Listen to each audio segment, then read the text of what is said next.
We will go ahead. Welcome everyone to this event that's jointly organized by the Permanent Electoral Authority of Romania and the International Foundation for Electoral Systems, or IFES. In this event, we will be sharing experiences about the 2020 Romanian elections and also about different aspects of holding elections during the current pandemic in a European context. We have with us key persons from the leadership of the Permanent Electoral Authority, as well as topic experts from IFES, OSCE ODIHR, Expert Forum, Fiecare Vot, and the Sealy Institute. At the end of the presentations, we will have a question and answer session. So please already now note down any questions that come into your mind as you hear the presentations, and we will later ask you to either type those into the chat function or raise a virtual hand, depending on where we are. This event will be held in English and is being broadcast live on the YouTube channel of the Permanent Electoral Authority, and it's also being recorded. I'm Magnus Oman. I'm the Senior Political Finance Advisor at IFES, and I'm also Director of the IFES Regional Europe Office, which is based in Prague in the Czech Republic. We will start with opening remarks, and I will first hand over to the President of the Permanent Electoral Authority of Romania, Mr. Constantin Florin Mituletu-Buica. He has been the President of the Permanent Electoral Authority of Romania since February 2019. His career in the authority started in 2015 when he was appointed Vice President. Then in 2018, he held the position of Secretary General.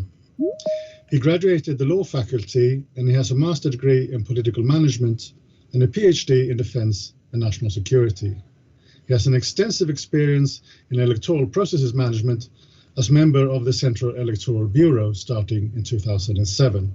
He has also attended various observation missions as an international observer, and he promoted the Permanent Electoral Authority by strengthening the collaboration with other counterparts and international organizations. Please, Mr. Mituletu-Buica.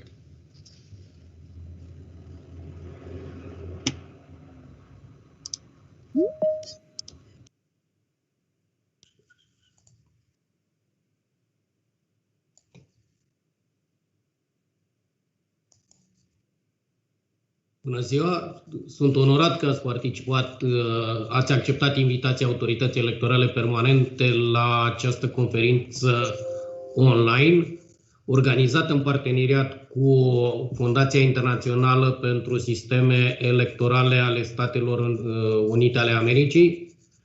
Și Statele Unite au trecut de curând prin provocări majore în ceea ce privește desfășurarea proceselor electorale, momente istorice pentru națiunea americană și pentru omenire care s-au finalizat cu bine pentru toți. Doresc să le mulțumesc partenerilor de la IFES pentru comunicarea eficientă și buna colaborare în vederea organizării acestui eveniment și nu numai. Sunt convins că acest eveniment va reprezenta o oportunitate de a împărtăși cunoștințele și experiența acumulate de România pe parcursul anului 2020 în materia organizării și desfășurării proceselor electorale. Peste tot în lume, aproape toate statele care în anul 2020 au organizat alegeri în vremea pandemiei s-au confruntat cu probleme complexe, diverse și imprevizibile față de anii anteriori, iar instituțiile au fost supuse la noi provocări. Cu toate acestea, domeniul electoral este unul dinamic, întrucât fiecare nou scrutin reprezintă un răspuns adaptat la nevoile electoratului. În România, pe fondul pandemiei COVID-19, deciziile cu privire la organizarea și desfășurarea proceselor electorale au necesitat o analiză atentă atât în ceea ce privește riscurile sanitare, cât și cu privire la respectarea dreptului cetățenilor de a-și exercita votul. În România au fost organizate în anul 2020 atât alegerile locale cât și alegeri parlamentare. Dacă în primele 2 luni ale anului 2020 se punea problema declanșării unor alegeri parlamentare anticipate, în luna martie se aducea în discuție anularea tuturor alegerilor programate pentru anul 2020.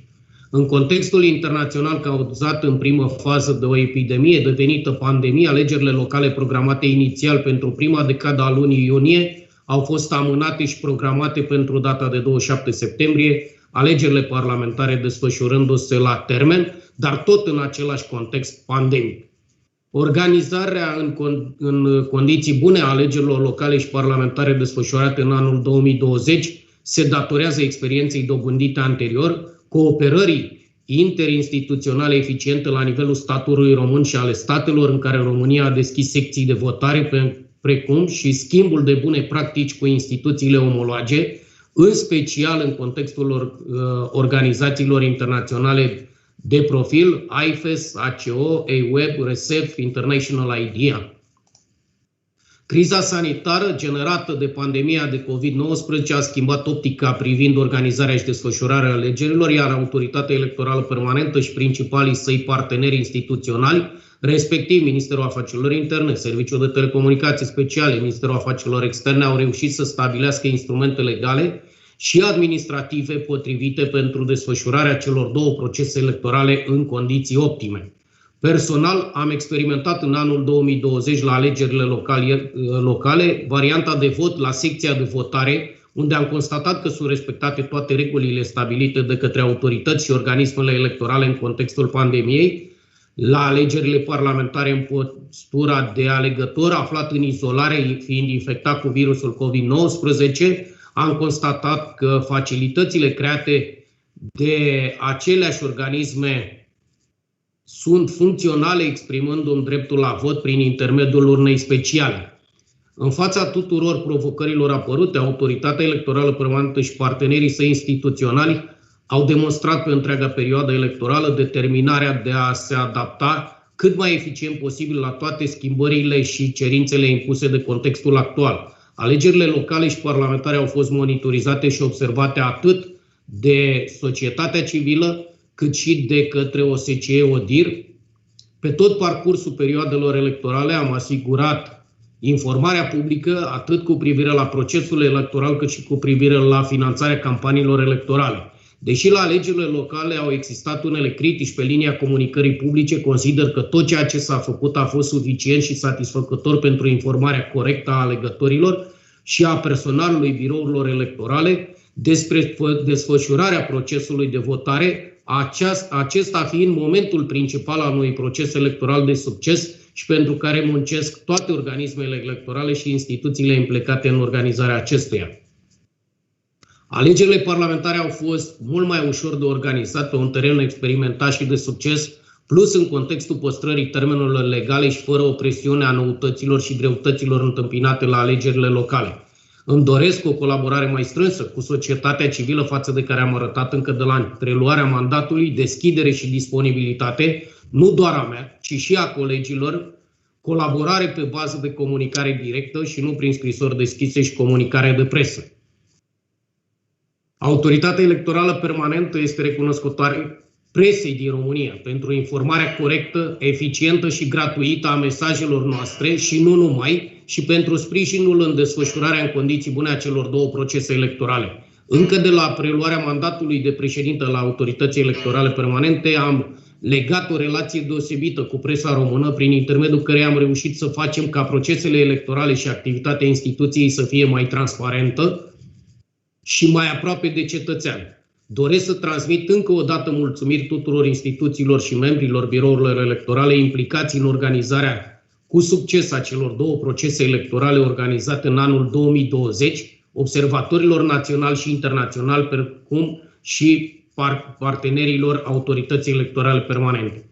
În perioada următoare vom continua îmbunătățirea arhitecturii electorale în acord cu valorile, misiunea și viziunea asumate de instituție și menținerea unui dialog constant și deschis cu instituțiile partenere, organismele internaționale, societatea civilă, partidele politice și alegătorii, în vederea perfecționării cadrului legislativ în materie electorală și al finanțării partidelor politice și campaniilor electorale. În încheiere, doresc să le urez tuturor succes, urez mult succes vorbitorilor și să avem parte de discuții fructuoase. Thank you very much, Mr. Mitobeletu Buika. Further opening remarks will be made by my colleague Beata Martin Rozmilovic, who is the Regional Director for Europe and Eurasia at IFES. Before joining IFES in 2016, she headed the election department at the Organization for Security and Cooperation in Europe's Office for Democratic Institutions and Human Rights, that's OSCE ODIHR, since 2011, and previously served as its deputy 2009 to 11. Beata Martinu-Samulovic has specialized in political party and electoral development in post-communist countries, Latin American transitions, and political theory. From 1999 to 2000, she was research fellow for Oxford's program in comparative media law and policy, publishing a book on media law reform in transitional democracies. Dr. Martinu-Samulovic, please. Very much, and a very good morning or good afternoon, ladies and gentlemen. Thank you very much for being able to join us today for this online event organized by the Permanent Electoral Authority of Romania, which is being organized in partnership with the International Foundation for Electoral Systems, IFES, which I represent. I'm very pleased to join my colleagues here today for what should be a very interesting discussion on electoral considerations and the lessons learned from the 2020 Romanian elections. As the Permanent Electoral Authority's chairperson just mentioned, these elections took place in context of a very difficult global pandemic, which is still affecting all of our countries and societies fundamentally. Like other countries that held elections in 2020, in France, in South Korea, in Poland, in Serbia, in North Macedonia, and many others, many election authorities found that there is a careful balance to be maintained between ensuring public health measures that need to be in place to protect their citizens, while at the same time ensuring fundamental rights that elections take place in line with democratic norms. This careful balance has raised important questions about how to provide additional public health precautions in polling stations, as well as certain special measures to ensure that all citizens can exercise their fundamental right to vote. It's also raised important issues surrounding the extension of postal voting, including in my own country, the United States of America, and also increased discussions of the risks and benefits of the role of technological solutions in elections. Today, we will hear more about how the Romanian authorities strove to meet this balance in context of their own electoral processes last year. I'm also very pleased to see a wide array of participants from both national and international election organizations in this discussion. This triangulation of discussions between three levels of election stakeholder, namely public authorities, civil society organizations, and international experts, should lead to a robust evaluation of the process and also to more impactful lessons learned being drawn. Thus, I'm pleased to be joined by my colleagues from the IFES Regional Office Europe in Prague, through which we maintain our relationship with our Romanian colleagues. And you'll hear a little bit later in more detail from my colleague Magnus, who you just met, about the work that we're conducting through our Prague office with a variety of election stakeholders across some 21 countries in this region. I'm also very happy that we can be joined by international colleagues from the OSCE ODIHR in Warsaw, who monitored the elections here in Romania and will be issuing their final report on those elections with concrete recommendations shortly. The follow-up to those recommendations is key, and the international community, of course, stands ready to assist in that process. At the same time, the viewpoint of key electoral stakeholders from civil society is crucial, and I'm thus very happy that colleagues from credible organizations such as the Expert Forum and Fiecare Vote can join us today to talk about fundamental reform issues such as legal framework reform, the role of political and campaign finance reform, the need for added transparency, and other key issues that were noted in these elections. And so too, from the judicial point of view, it will be very interesting to hear from our colleague from the Sealy Institute on the experience of the courts in elections during the pandemic. With this, I thank you all very much again for joining us today for what I'm sure will be a robust discussion. Like others, IFES stands ready to share its global experience and expertise, including in appropriate COVID responses during elections, to ensure that this delicate balance between public health measures and democratic electoral principles continue to be at the forefront of all our efforts. With this, I look forward to our discussion today and to the continued cooperation with all of you into the future. Thank you very much. I wish you great success in this event. Thank you very much, Beata Martinu-Sumilovic. And we will now start the presentations for this event, starting with presentations by senior persons within the Permanent Electoral Authority. And first out is Sorin Gabriel Lazar, who is Deputy Secretary General of the Permanent Electoral Authority, and his presentation will focus on voter education in Romania in 2020. Mr. Lazar was previously the head of International Cooperation and Public Relations Department of the authority. He has studied engineering at the University of Craiova, and he's worked in the public administration area since 1998.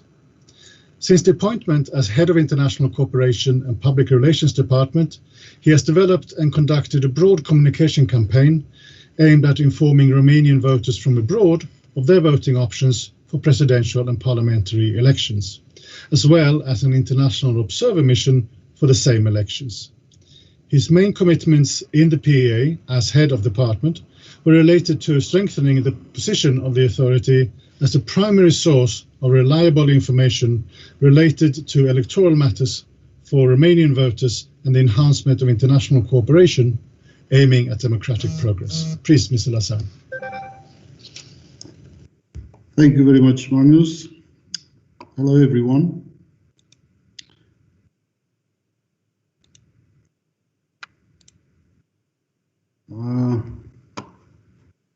I hope everyone can see my presentation. Thank you. My name is Sorin Lazar. I'm the Deputy Secretary General for the Permanent Electoral Authority of Romania, and I was in charge with the International Cooperation Department for the last 3 electoral processes. In 2020, while other countries decided to postpone elections, Romania has took a huge responsibility for organizing 2 types of electoral processes. The first one was the local elections, or the elections for public administration authorities, and the second round of election was the election for the parliamentary election for the Senate and Chamber of Deputies that was held on the 6th of December. Very strange is that we had the first round of election, the local election. We have started with the parliamentary election first because our registration for the postal voting has started on the 1st of April. So just before the 1st of April, we started preparation for the parliamentary election, and we started with a call center that was installed with the support of the Special Telecommunication Services in the headquarters of the permanent electoral authorities, with terminals located in the key departments that was directly involved in the organizing of the electoral processes. Only for the parliamentary elections, the permanent electoral authority specialists provided answers to over 2,500 requests from citizens. The Permanent Electoral Authority made a series of informational videos. Some of them was translated for the first time in Hungarian, as the Hungarian in Romania is the largest ethnic minority, with the TV stations and radio stations broadcasting in the Hungarian language. Two videos for the promotion of the registration portal, Vot Străinătate, for postal voting registration that was, like I said, active since the 1st of April. One video we made on health protection measures during the electoral campaign that will follow the government guidance, and that was including for organizers and also for citizens that were present at these gatherings during the electoral campaign. We also made a video on the postal voting registration procedure, how to get online and how to scan documents and register for postal voting.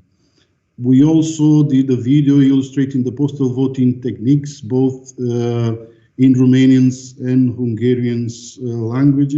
All these videos, I have to mention, all the videos, they've been done in-house by our colleagues, and they can be found on YouTube still. We also done a video on the sanitary measure mixed with the voting procedure, obviously all of them in Romanian and Hungarian languages. We also done a video on the exercise, the right to vote through a special, the mobile box, how we call it, at the parliamentary elections. The mobile box is used for people with permanent illnesses or the people who've been isolated at home due to pandemics. At the request of the Permanent Electoral Authority, the Audiovisual Council issued a recommendation to the all national TV channels to broadcast information videos on the parliamentary election outside the time allocated for advertisements. And I would like to thank very much all media and all the state and private media. They've been very helpful, and they played our short videos for voters' education during the political campaign or during the election time. While before the COVID pandemics, the information campaign was conducted offline using printed materials such as leaflets, posters, roll-ups. The year 2020 marked a new approach. Given the COVID pandemics, the voters' information campaign have to take mainly online. During the electoral period, all our videos benefit from paid advertising on Facebook and in the Google Display Network through Google Ads. All these advertisements worth approximately 18,000 euro. The budget for information campaign has been increased from 2019 to 2020 up to 12 times. When the cost of the online advertising for the presidential elections reached 1,500 euros. This time we got almost close to 20,000 euros. The paid advertising generated over 1 million interactions, that including reach, views, likes, shares, and comments, over 2 million impressions on Facebook, and over 1.5 views videos on YouTube and Google display ads that we used. In order to disseminate all the necessary information to the Romanian voters living abroad, the Permanent Electoral Authority created a network group together with the Ministry of Foreign Affairs just before the voter registration started for the postal voting, just before the 1st of April. As Facebook regulation do not allow to target Romanian citizens living abroad in other countries, Permanent Electoral Authority succeed to promote all information materials through the Facebook page of the Romanian consulates and embassy. The Ministry of Foreign Affairs provide us with a huge support for our information campaign regarding the online registration postal voting.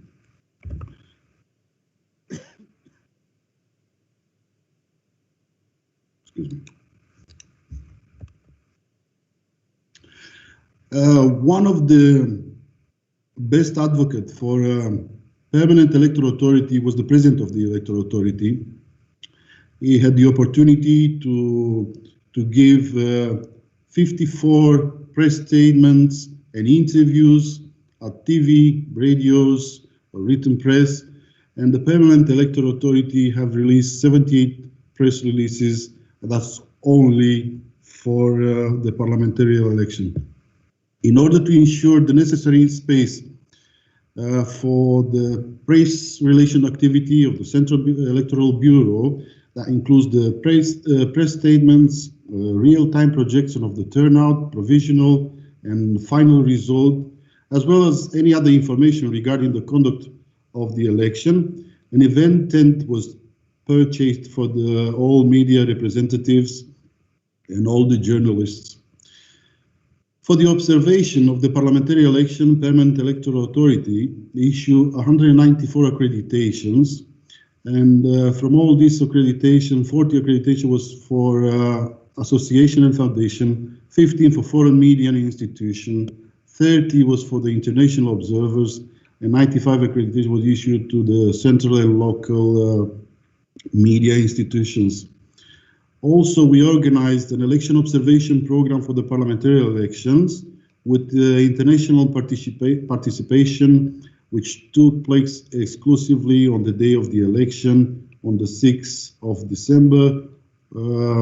Obviously, taking in consideration the social distancing, we can proudly say that among all these participants, 3 ambassadors was present at that time who made us the honor of attending our program. It was the ambassador of France, the ambassador of Tunis, and the ambassador of India. Also, we had international observers from all diplomatic missions, together with the representative of International Cooperation Department. They visited 15 polling stations in different districts of the Romanian capital at various times of the day. The group also attended a meeting at the Central Electoral Bureau. To enhance the relevance of the mechanism and procedure used in organizing the election during COVID-19 pandemics, representatives of the Permanent Electoral Authority also participated to 13 webinars and conferences aiming to exchange experience and best practices at international level. Since the electoral period overlapped for a few weeks, the local election overlapped with the parliamentary election. The call center mentioned for the parliamentary were functional during the local election too. We also give answer to 2,500 requests on the local election as well. Given the COVID-19 pandemics, the information campaign was conducted online for the local election as well. At the beginning of the pandemic, Permanent Electoral Authority made an information video on the public health measure to be respected for the safe conduct of the events, all the meetings and action related to the election campaign for local election, both in Romanian, obviously, and the Hungarian languages. I mentioned earlier that bilingual messages was used for the first time. The Permanent Electoral Authority made an information video for the legal measurements regarding the exercise of the right to vote in the local election of 2020, obviously in Romanian and Hungarian version. In order to inform the voters correctly and effectively, Permanent Electoral Authority issue the voters' guide containing general information on the local election. The European Union Citizens Guide to the local elections was also used, so the European citizens residing in Romania wishing to exercise the right to vote or to be elected on these local elections, to be correctly informed about our national electoral rules and our procedures. Both guidelines was published on our website and promoted on our Facebook page. The year 2020 has brought a unique challenges for us, but also a number of opportunities to reform our practices and enhance the effectiveness of our information campaign during the election. The main success of the 2020 was the change of approach from the traditional to the online promotion of the Permanent Electoral Authority information campaigns. Thank you very much for watching my presentation. Back to you, Magnus. Thank you very much, Mr. Lazar. We will continue with our presentations. I do note we are slightly behind the agenda because of the issues in the beginning. So if I can please ask our speakers to stick to the time slots. Our next speaker will be Cristian Alexandru Eliahu, who is Head of Legislation at the Election Dispute Resolution and Liaison with Parliament and European Union at the Permanent Electoral Authority, and he will focus on changes to the Romanian electoral legal framework during 2020. Mr. Eliahu graduated from the Faculty of Law, the Alexandru Ioan Cuza University in Romania in 2002. In addition to this degree, he has completed a postgraduate diploma in private and public international law and a master in public sector management. Currently, he is a PhD student in constitutional law. He has been serving as a legal expert for the Permanent Electoral Authority since 2004, and he's also worked for the United Nations Development Programme in electoral assistance. He has extensive experience in drafting electoral laws and regulations, as well as in election administration and electoral dispute resolution. Mr. Eliahu, please. Thank you very much, Mr. Oman. Esteemed and dear participants and colleagues, it is a great pleasure and an honor for me to attend this conference and present to you some of the Permanent Electoral Authority's experiences during 2020. The pandemic has disrupted dozens of elections scheduled last year around the world, but in the same time has taught us some valuable lessons regarding holding elections in extraordinary circumstances. That is why, in today's presentation, I will focus my attention on three main aspects. How the political crisis and the COVID-19 pandemic challenged the process of organizing elections in Romania during 2020, and how we went from planning for snap elections, a premiere of the last 30 years since the fall of communism, to postponing elections. Some of what PEA set out to do and what it has achieved regarding the changes made to the electoral law. And finally, some remarks on what 2020 means for the stability and reform of Romanian electoral law. Let me just see. All right. So the next part of my presentation pertains to the key dates of what I call the most unusual electoral year, which began quite abruptly even for an electoral year, because on January 29, the Romanian government engaged its responsibility before the parliament on the two-round election of mayors, which was rejected on the 5th of February by the parliament via a non-confidence vote against the government. While being dismissed by the parliament, the government adopted an emergency ordinance regulating snap parliamentary elections, which entered into force on February 14. This legal text envisaged a substantial modification of the law on parliamentary elections, which encompassed, among other issues, a calendar of 50 days for snap elections, a reduction of the number of supporters necessary for the registration of candidates, the possibility to vote at any polling station for voters outside their place of residence, an extension of the voting period abroad from 1 day to 3 days, an increase of the number of seats for the out-of-country constituency from 6 to 12, clarifications regarding recount procedures, an increase of the number of polling station bureaus members, and also the possibility of citizens in queues to vote until midnight. On March 16, the President of Romania declared state of emergency in Romania, and on the following day, the Constitutional Court ruled unconstitutional the aforementioned government ordinance, on account of the fact it restricted electoral rights, which is inadmissible via an emergency ordinance according to the Constitution, therefore putting an end to government plans to hold snap elections and its capacity to substantially change election laws.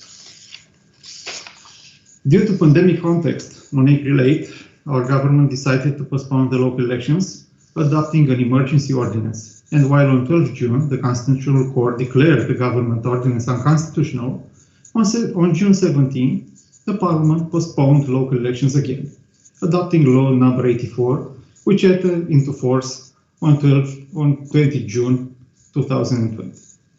12 June. All right. Okay. So this should be my next slide. Sorry, it seems to have skipped to the other slide.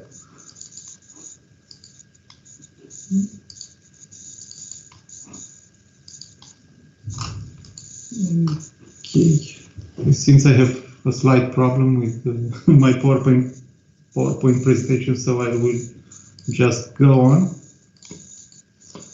with it. Okay, this law regulated three main aspects: the downward scale of the electoral calendar from 75 to 60 days, the Parliament's competence to set the election day before the end of 2020, and the needs of registration of candidates by reducing the number of supporter signatures necessary for the registration of candidates to have, and by permitting election competitors to submit candidacies and supporter signatures electronically. On June 3rd, the Parliament amended the local and parliamentary elections law via Law number 91, which entered into force on 28 June. Its primary objective was to increase the number of members of election bureaus, giving priority of access besides representatives of parliamentary political parties to representatives of political parties which were not represented in the Parliament but gained from political migration support from members of Parliament.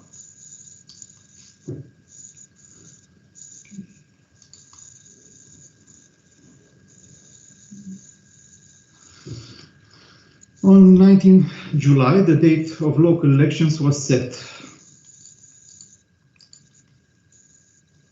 A month before the beginning of the election calendar. On 27 July, the Parliament tried to postpone the parliamentary elections as well, as our Constitution allows for a 3 months delay between the end of the term and the election day. This endeavor was unsuccessful, as the President of Romania delayed the entering into force of this law, first by challenging it before the Constitutional Court, and later by requesting the Parliament to re-examine it. In September, the Parliament hastily amended the law on parliamentary elections, replicating provisions introduced for local elections and 2019 presidential elections, as well as texts of the emergency ordinance enacted in February. It also reversed some legislative changes previously adopted during 2020. So, after taking a quite complicated path, instead of organizing local elections at the due date, respectively at the beginning of June, we held them on 27 September. And instead of organizing snap parliamentary elections or postponing them, we held them at their due date on the 6th of December. I believe that this short sketch of the 2020 electoral year is more than eloquent and it indicates the volatility of the electoral legal framework, instability being equally pressured by the interests of political parties and the COVID-19 crisis.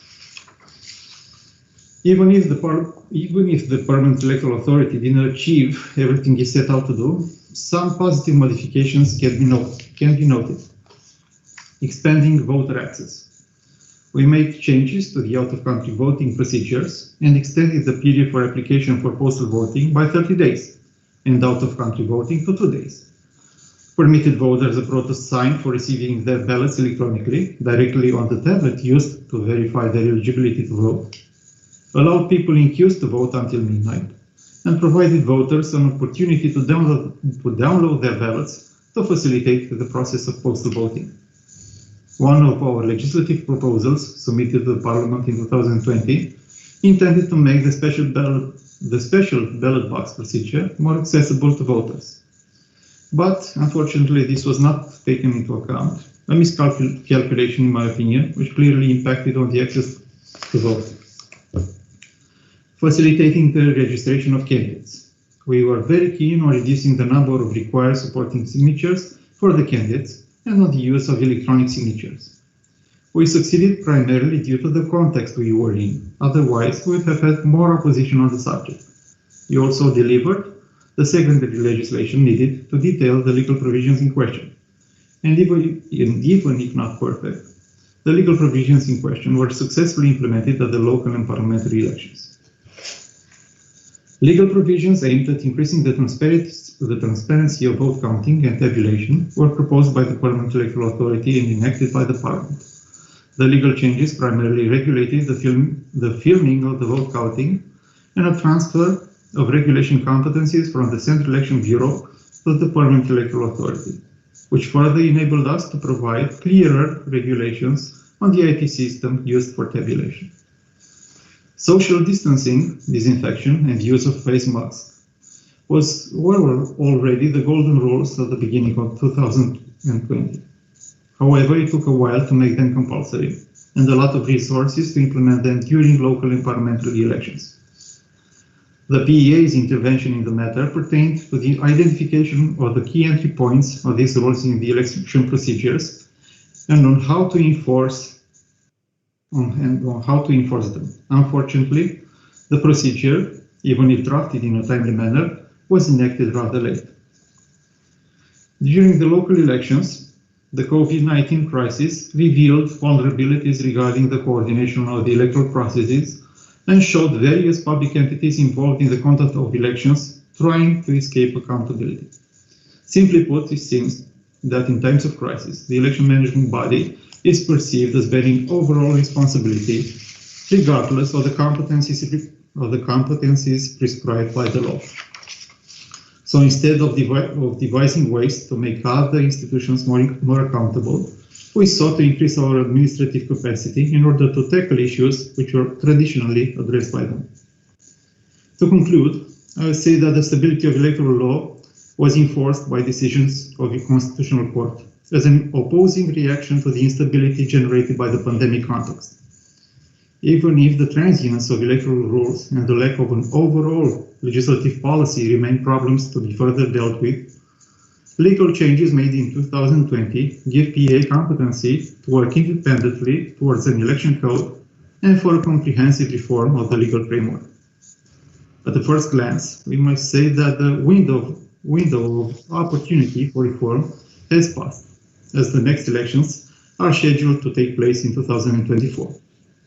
However, if 2020 has shown us anything, its lessons tell us that it is better to plan ahead for all contingencies and that planning for the 2024 elections has to begin now. This encompasses drafting new and better regulations, a process for which we are best positioned, and adopting them in an inclusive manner at the beginning of 2023 at the latest. Our experience in times of crisis, in which all the actors involved in the organization of elections or competing in elections turn to the Parliament Electoral Authority, clearly indicates how important it is that election practitioners assume an overall responsibility for the conduct of elections. provided that they have the necessary resources. From my standpoint, what can best characterize the experience of the Parliamentary Electoral Authority during 2020 in a landscape dwelled by so many other entities with concurrent attributions is the continuous challenge to obtain the legal resources, granting us more responsibilities in the management of elections, doubled by a race against time to devise and implement rules best suited for our specific context and the COVID-19 crisis. Thank you very much for your attention. Back to you, Mr. Roman. Thank you very much, Mr. Riau. And we will now listen to Mr. Ovidiu Alexandru Oproaica, who is General Director at the Department of Electoral Processes Computerization at the Permanent Electoral Authority. And his presentation would focus on IT&C solutions used in the electoral processes in 2020. Mr. Oproaica manages the National Electoral Information System, elaborates strategies, policies and programs regarding the electoral processes and ensure their implementation. Previously, he has worked within the Ministry of Foreign Affairs, where he advised the Minister of European Affairs in IT&C area, and also worked for different IT companies. He is currently a PhD student at the Polytechnic University of Bucharest, and he has a master's degree in banking financial management, and is graduated from the Faculty of Economics and Business Administration, Economic Informatics. Please, Mr. Oproaica. Hi. I don't know if you hear me. Hi. Yes, we can hear you. I will present you the IT&C solution used in the electoral processes in 2020. So we will present our systems. The first and the most important system is the Electoral Registry. Also, we'll present the voting abroad, the training and evaluation of electoral staff candidates, the online platform for collecting signatures for a supporting nomination of political parties and candidates, the registration of political parties and candidates. Also, the system, the most important of our system is the system for monitoring the turnout and preventing illegal voting, Smpv, short name. So, the Electoral Registry has been developed in order to register voters and their allocation to a polling station. Each voter it's allocated to a polling station in where they have the domicile. We automatically register voters in our National Electoral Registry based on the information provided by the Directorate for Person, Record and Databases Management for all Romanian citizens that are able to vote. Also, we receive data about Romanian citizens living abroad from the Passport General Directorate. This data is regularly updated in our electoral registry by data import. There are several data imports in the last week before election, and in order to ensure high accuracy of our data, we up the number of data imports in the electoral period. The last import, it's a few days before election. Every voter can find their polling station using a search module built into the Electoral Registry application. Also, using the data from the Electoral Registry, we generate electronic voters list. These are printed and also sent to be imported in Smpv. I will show you later about the Smpv, the whole system, and why it's important the permanent electoral list. The voters registration for Romanian citizens residing abroad. For some of our electoral processes that involve voting abroad, Romanian citizens living abroad can register online using a form to vote abroad at a polling station or by mail. They are removed from the other permanent electoral list and register only on the specific electoral permanent list for voting abroad. Romanian citizens living abroad can register for mail voting via our online registering form, and this was available for the parliamentary election held on 6th of December 2020. For this type of voting, we are able to send notification via email for the tracking number to all registered voters that request is mail voting. Also, we sent 3 or 4 days before election an email notification to all voters whose email vote was registered before the voting process started at the polling station, so the person was able to go, if the envelope not arrived in time, the person was able to go and vote to a polling station. So this is a statistic about the parliamentary election held on the 6th of December 2020. For voting at a polling station, abroad the polling station, there are more than 3,000 requests. From the 3,000 requests, almost 700 requests of the polling station were invalid. And for the almost more than 40,000 requests for voting abroad by mail, almost 3,500 of the requests were invalid. So almost 45,000 of people request voting by email. We also manage the training and evaluation of electoral staff candidates. We also make online training through our online platform. Candidates that want to join our electoral staff that work in the polling station have access to our online training materials. Also, to join our electoral staff, you have to go through our electoral evaluation based on the online training provided through the same platform. It's very important that this platform was developed by me and my colleague. This is the login of the online platform for training and evaluation of candidates. So within the context of the COVID-19 pandemic, we have developed a new platform that allows to gather signatures for supporters of a political party and candidates. This platform has been developed using our internal resources, and it was made available to all political parties and candidates. It's very important because the contact between a person on the normal list of signature was reduced in this period. Also, registration of political parties and candidates. We developed new online platforms that were used to register all political parties and candidates for each electoral process held in 2020. The purpose of these new platforms was to create online candidates databases that are used in distribution of mandates and also the reimbursement of electoral campaign funds. And the most important system that you use in election is the system for monitoring the turnout and preventing illegal voting. It's called, in short name, it's Smpv. So we use 3 applications. The first is Smpv, is the system for monitoring the turnout and preventing illegal voting.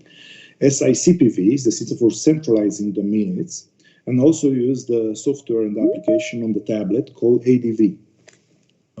Between all these 3 applications, use a lot of security mechanisms. Also, it's very important that we make a photo of each minute, and directly from the polling station, they go on internet. So probably is the most transparent election process I ever see. Also, the Smpv, as I told you before, it facilitates verification of the legality of exercising the right to vote and points out possible cases of multiple voting or lack of voting rights. So we put the ID, we scan, we don't make a picture of the ID, we scan the ID, we take the personal identification number, we compare the number sent from the tablet to the data center, and we validate if the person already voted or not, or the person have the right to vote in that polling station where the ID is scanned. As told before, publication of voting present on our Central Electoral Bureau website. At the end of the process, of the electoral process, the counting of votes, there are recording using the tablet, that in the same day you use the tablet for scanning the IDs. So the tablet have multiple roles. First, from 7 a.m. we scan the IDs in order to to check if the person already voted or not. After 9 p.m., we use the tablet to record the counting of votes. And in the case of the mail voting, each envelope has a code bar, and we scan with the tablet each code bar in order to see how many persons vote, and in order to, when the person goes to the polling station, they know if they already vote or not. This is the very simple architecture of the Smpv. You have the central information system. It's a data center, it's a tier-free data center that we held all the servers and databases. We have the tablet with ADV, is the most important application. They have, I told you before, multiple roles. Also, we have the communication system before that connect the tablet with the central information system.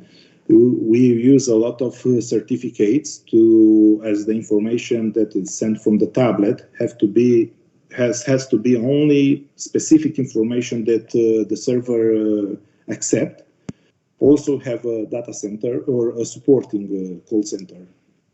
So the central information system, we have a lot of application, databases, servers with DRBC and everything for data recovery, with the role of recording, processing, and responding of requests to verification of personal identification number, Romanian CNP, introduced on tablet.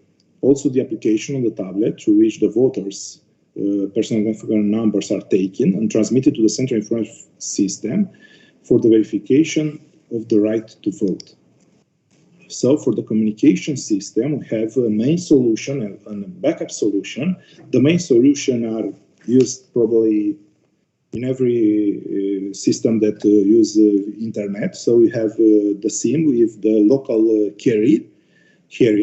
Also we have routers, 2G, 3G, 4G.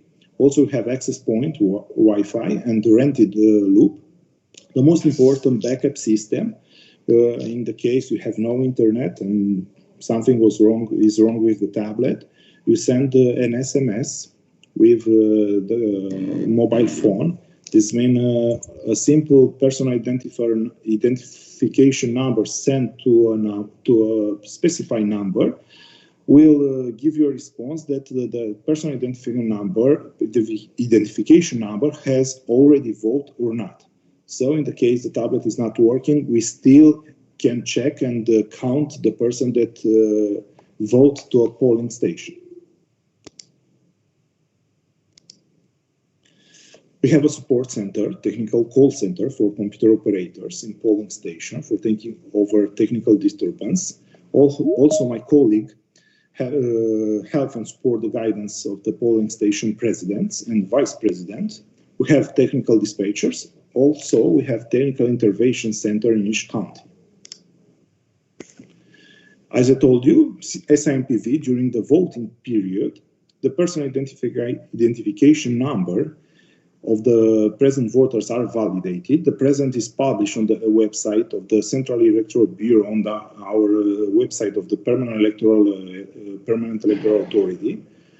The Smpv after 9 p.m. we record the counting of the votes. Also, after they count the votes, they fill the data in electronic minutes. And the data from that moment are going through internet and are published right away in a few seconds directly from the polling station. Also the picture of the original minutes and an electronic minutes in order to be very easy to count for the parties and for a lot of persons to count the results. So this is how it looks, our PEA website. This is a page with the final result, and we color each party or each candidates, and this is the pie when we split the 100%. And you see also the number of votes and also the percent. Our security mechanisms, hosting all the equipment related to the Smpv and SICPV central IT system and a tier-3 data center. We also secure transmission of data from tablets to the servers of the central computer system of SICPV. We have a lot of systems that make a lot of prevention of infection with potentially harmful software updates, security patches, IDS, IPS solution, a lot of filters against DDoS or another attack, HTTPS secure protocol. So for this election, for the first time, we implement a blockchain solution in order to guarantee integrity of the data. We have implemented blockchain solution for Smpv and SICPV transactions. In order to visualize blockchain, we developed a new application that was structured in 3 pages. The first is the guard page available, a page that contains details of a block and transaction list on the page with the details of the transactions. This is how it looked, the guard page. In the guard page, we have available the list that contains the last blocks, a graphic of the last loaded data in blocks, and a snapshot of the last data collected before being closed in a new block. So the blockchain system is very easy. Each blockchain go in a huge chain, and the information from the last block is the information for the new block. A part of the information for the last block is the start information for a new block. Here is how it looks, the block details page. On the page, you have available the details of a block and all the transactions included in this block.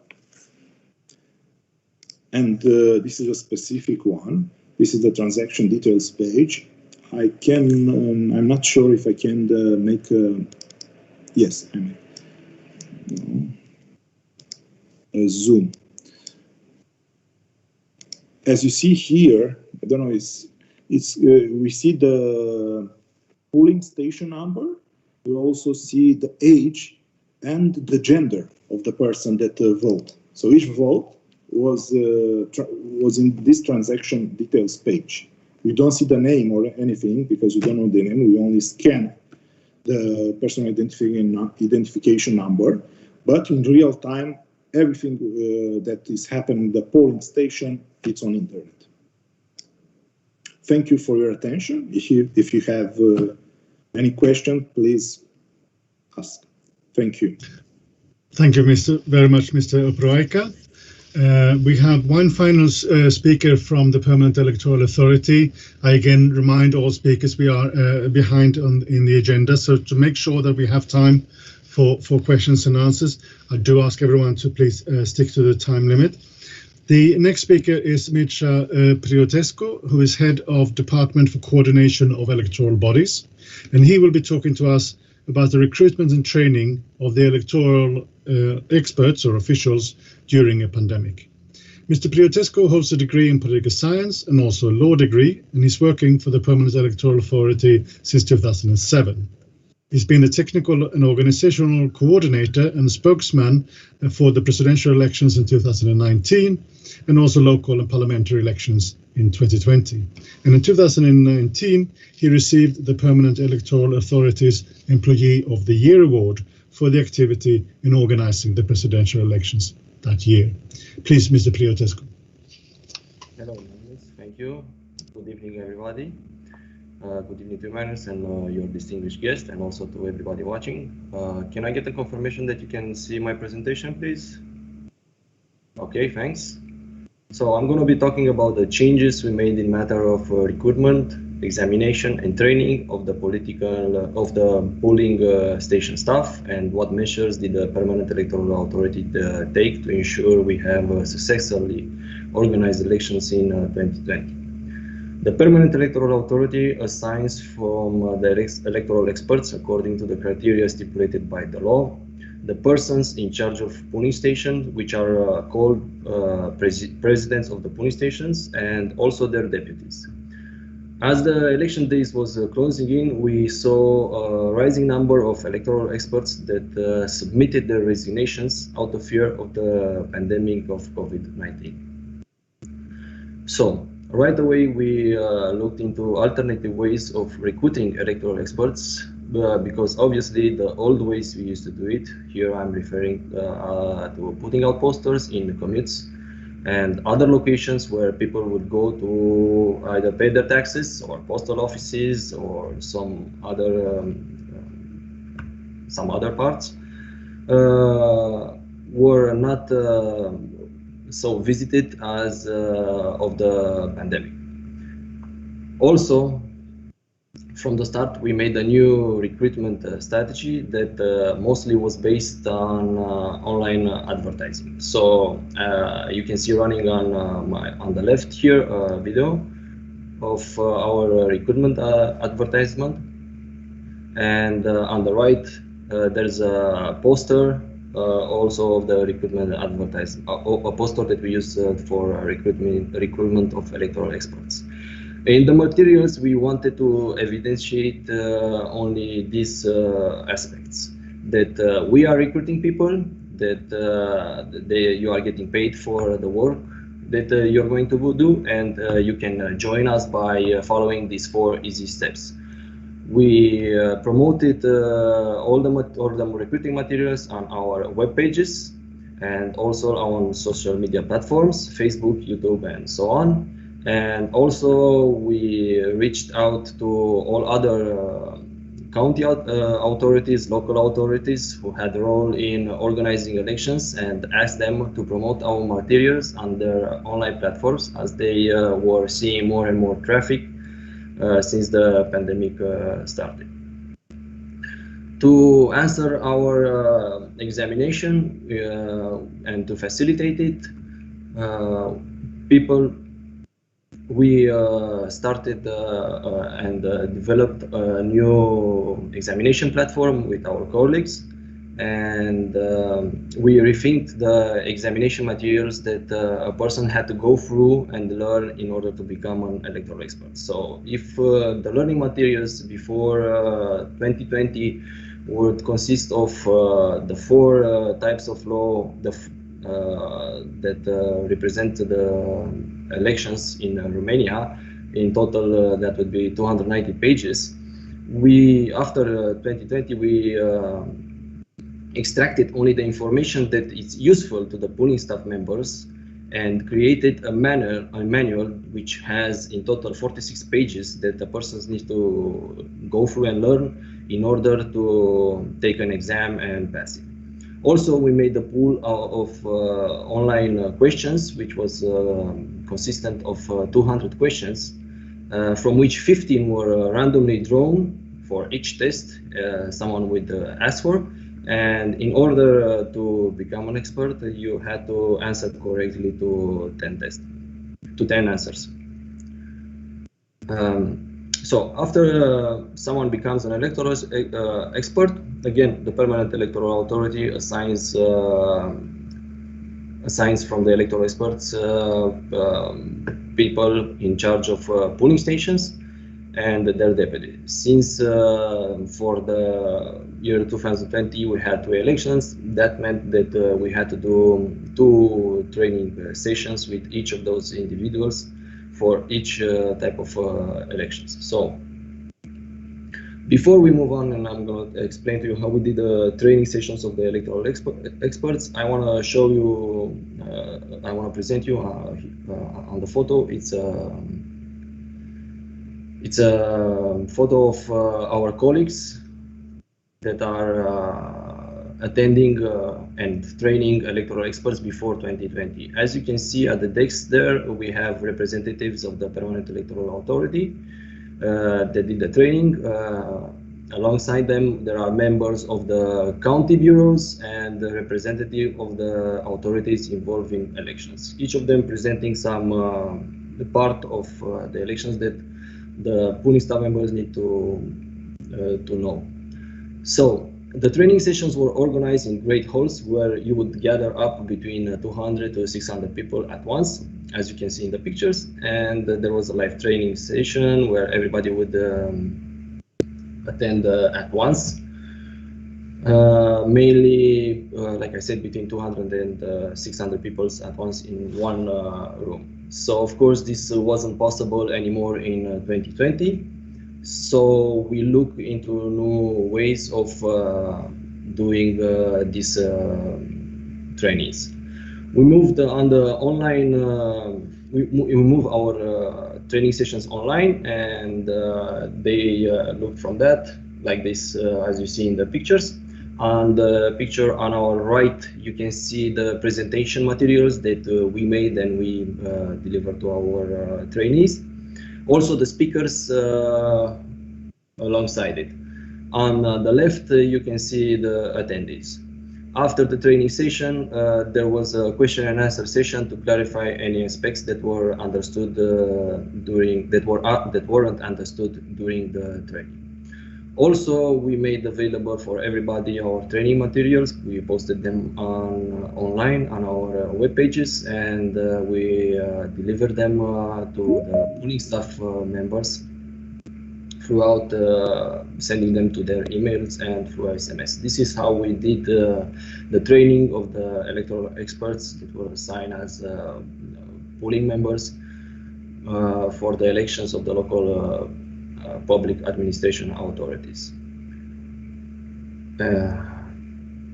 For the training of the electoral experts for the parliamentary elections, we added 5 explicit tutorials, one of which you can see running in the bottom left corner right now. The tutorial showed step-by-step everything a pooling member has to do from the moment he gets assigned until he finishes his duties. On the top right corner, we recorded one of our training sessions and we provided the video to all attendants to the training. Actually, this was done before the training, so they had an idea of what's going to be talking there and what they will be attending, and also to familiarize them more with the duties that they needed to accomplish. The training session will still be held as before, but what we saw from this tactics that we apply is that the number of questions from the Q&A sessions were smaller than before. Also, one of our tutorials was about how to fill the voting station statement, and we saw that for the parliamentary election, a smaller number of errors were made from the polling staff, the polling station staff, when filling up the voting station statement, in comparison, of course, to the local administration elections. Also, these materials were posted online, made available for everybody that was interested, and we made sure that we sent them to all the polling station staff throughout to their emails and also throughout the SMS on their phones. We can say that the impact of the training material used in elections in the Senate and the Chamber of Deputies has significantly reduced the errors made by electoral experts during their elections. We did in total 2 training videos, 5 tutorial videos. What I can say here is that the tutorial from our experience needs to be broken into more activities, and they need to be smaller to catch the attention of the viewer. The longest one we had was 11 minutes. They present a higher interest as everyone has a smartphone these days, and they are using their smartphone most of the time. So providing materials, in my opinion, that are easy to access at any time for short duration of time to have the maximum attention of the viewer, it's in my opinion the best way to ensure that we have a well-trained polling station staff members. I would like to thank you and Wish you all a good year. Thank you very much, Mr. Priyotesko. And this concludes the presentations from the Permanent Electoral Authority. And we will now hear from Romanian and international experts on different electoral matters. The first speaker will be, well, me, Magnus Oman. As I mentioned, I'm director of the IFES Regional Europe Office and also senior political finance advisor. And I'll talk a bit about transparency in campaign finance. Very briefly, I've worked with political finance issues since the 1990s, and through my work, I've assisted legislators, implementing agencies, civil society, media outlets, and political parties in over 40 countries around the world. The IFES Regional Europe Office in Prague, the Czech Republic, serves to bring people together, working with electoral issues to share experiences on what works and what hasn't worked in elections. Obviously, since the pandemic, not surprisingly, we are working online. So the focus on my presentation is on the role of money in the activities of parties and in election campaigns. We all know that how money flows through the political process and how it's used in election campaigns can have significant impact for our democracy. And when money rules with impunity, we must be prepared for significant challenges. Having effective legal frameworks in this area is important, but laws are of no use unless they're implemented in practice. In these remarks, I'll focus on the impact of the COVID-19 pandemic on the oversight of political finance and on the lessons learned regarding the impact of the pandemic on election campaigning in a European context. Okay, so first, COVID-19 seems to have had only a limited impact and meant a limited disruption of the oversight of ongoing political party finance. That oversight is mainly achieved in European countries through the submission and review of annual financial reports. This process is largely normally desk-based and, dare I say it, seldom somewhat superficial. More problematic is the reduction in stakeholder engagement we've seen in many countries as a result of the pandemic, where oversight institutions don't always engage with political parties in the way that they would have done previously, which increases the risk of involuntary non-compliance, people making mistakes. And it makes it more difficult for oversight bodies to ensure that their procedures are in line with the reality of political party activities. Okay, but the main focus is on campaign finance. Right? In one sense, oversight became easier because of the pandemic, because many elections in early 2020 were postponed. So no election campaigns, no oversight was needed. Obviously, this was a temporary reprieve, and oversight institutions must make sure that they focus on effective oversight and on engagement with parties, candidates, and with the people. Many European countries, including Romania, held elections in the later part of 2020. For these elections, and we can assume also for all elections being held in 2021, this will be in a context where the virus has not gone away, at least not completely. This has implication both for oversight of campaign finance and for the campaigning we are likely to see by parties and candidates.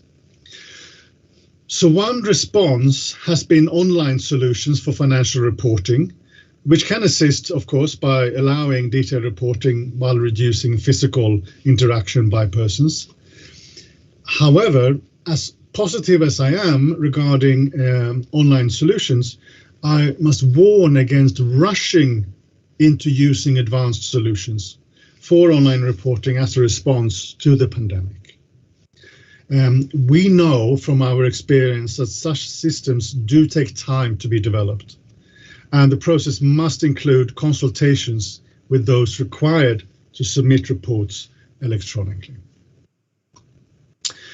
The pandemic has also altered the campaign approach by many parties and candidates in Europe, but also in other parts of the world. We see fewer large gathering of people during the campaigns and more use of advertising. This, of course, especially feeds the already ongoing trend of increased online advertising in pretty much all countries. There are advantages in this for campaign finance oversight. Spending at rallies, and especially door-to-door campaigning, tends to be very difficult to monitor.